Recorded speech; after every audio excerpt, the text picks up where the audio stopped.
What's going on, y'all? It's the kid J Nolan here. Hey man, I got to talk to you guys today about Jermaine Dupri, Diddy, Verzuz, and what the future holds for the brand as a whole. Okay, we've been basically going back and forth for about the better part of a year and a half, almost 2 years, with this Jermaine Dupri and Diddy versus Bad Boy versus So Def. In the beginning, Diddy was saying how he really only wanted to participate in Verzuz if he was going toe to toe with Dr. Dre. It's been pretty much made apparent Dr. Dre has no interest in showing up on the Verzuz stage. Dr. Dre moves to the beat of his own drum. Therefore, anything that's not created from his brainchild or his IP or somebody that he's really close to, from the Jimmy Iovine's, the Eminems, the 50 Cents, if he can't have it that way, you're pretty much not going to see Dr. Dre show up on nobody's platform. With that being said, the conversation then shifted to Diddy and Jermaine Dupri. Now, Diddy was heavily underestimating and undervaluing JD. He basically was saying, he was a great pillar in the culture, definitely gave us a lot of good music, but your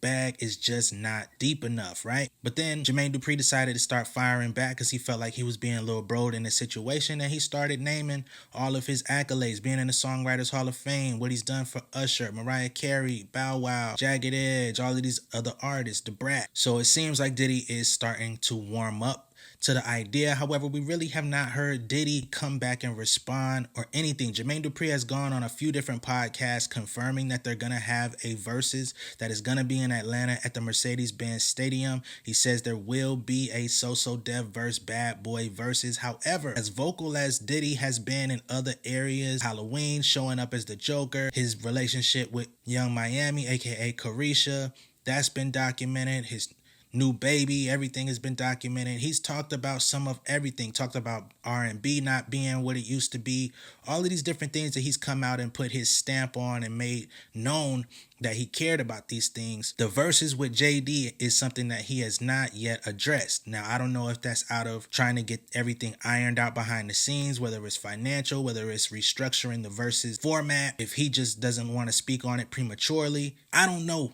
but whatever the circumstances are, JD has been talking about it. Diddy, however, has not. So we don't know if this is really true. Now, I'm not saying that JD is lying. I've never known JD to come out and just tell blatant lies, but I don't know if this is going to happen anytime soon. Reason being is because only one participant is talking about it. I feel like this could end up being one of those situations where one person talks about it so much and the other doesn't, that by the time it actually happens, people may not even be interested in seeing it. Which brings me to my next point about Verzuz in general. Swizz Beatz recently came out and said that everything regarding Verzuz is in shape to move forward.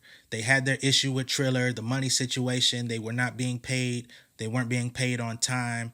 He said that all of the legalities and stuff with that have been rectified. Cool. He also came out and said this: we've been changing the infrastructure because when we started, it happened in the garage and then moved to a significant platform. Now we changed the whole way we're moving, but not entirely, so people won't feel like it's not the same. We have a fantastic lineup with people they wanted to see and even battles they think wouldn't happen.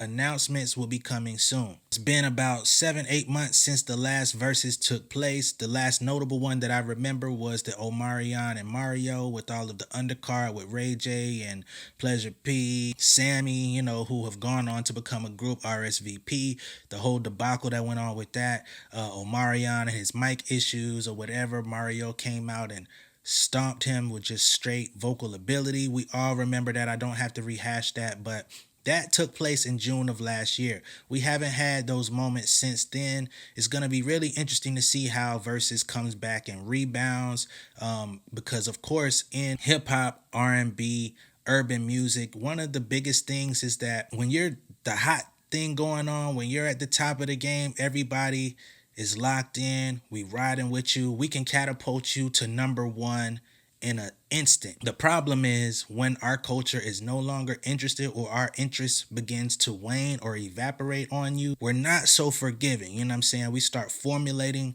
new opinions. You become almost like a joke to us. And then by the time you try to come back around and sprout out with a new idea, you've already invalidated yourself just from not being in front of our faces. So I hope by the time Swizz Beatz and Timberland decide to come back and get these lineups and actually decide to put on the show again, that they're still able to captivate the crowd. They're still able to actually have the attention of the culture in the same way, because they've had two starting stops already since they've come into the marketplace. Now, I don't know if maybe they're trying to scale it back from the stadiums. I don't know if they're going to turn this into more of a touring experience. I don't know what the end game is because they've been very tight-lipped about how they're doing things. Even in this announcement, it's a lot of we're restructuring, we're doing this and that, but there are no official updates. There's no concrete information that's being exchanged. It almost feels like there was no reason to even say anything. But of course, I know as business people, you want to at least start putting breadcrumbs out there. A lot of people were complaining about the lineups and how things were being booked,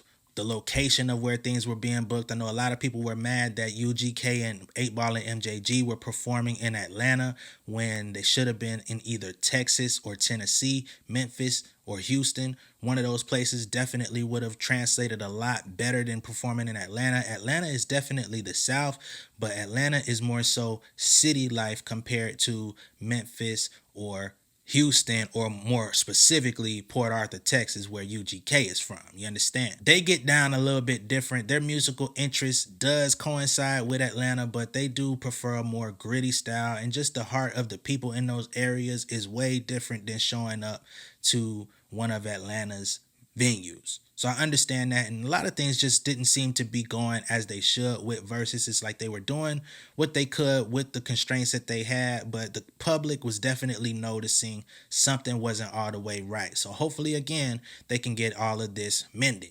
As I stated before, there is no official date, no official announcement, no flyer or anything concerning the Diddy and Jermaine Dupri Bad Boy vs. So Def. He's just doing a podcast tour right now, just letting people know that it's coming. However, how soon we can actually expect that is yet to be determined. Once I get more information, I'll update y'all. Be sure to like and share this video, man. Comment down below with your thoughts, not just on Bad Boy vs. So Def, but how are you feeling about Verzuz in its entirety right now? Are you still interested? Will you be tuned in when it comes back? Would you be willing to pay for an app or something like that? I know Triller was trying to get people to pay for the battles, and that also hurt their viewership.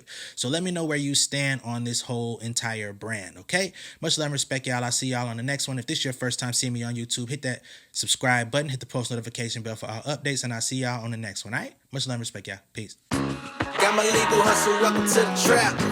I can blow a stack, bet I make it back. You can hit my line if you need a track, but we can't even talk if it ain't about the bag. Got my legal hustle, welcome to the trap. I can blow a stack, bet I make it back. You can hit my line if you need a track, but we can't even talk if it ain't about the bag.